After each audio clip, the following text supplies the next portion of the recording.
Ayan, FI. Ang naging problema to, puno ng sakit ng ECU mula sa stator charging system, nasunog. Ayan, nababasa dito, tumataas, nagiging 15.7 overcharge voltage.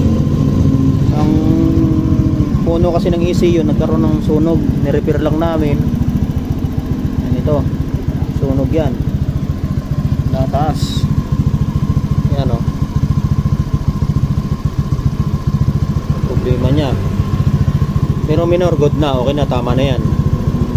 Eh, yung isang nagpupula sa oxygen sensor. Oxygen, naka-open ka kasi, mataas eh.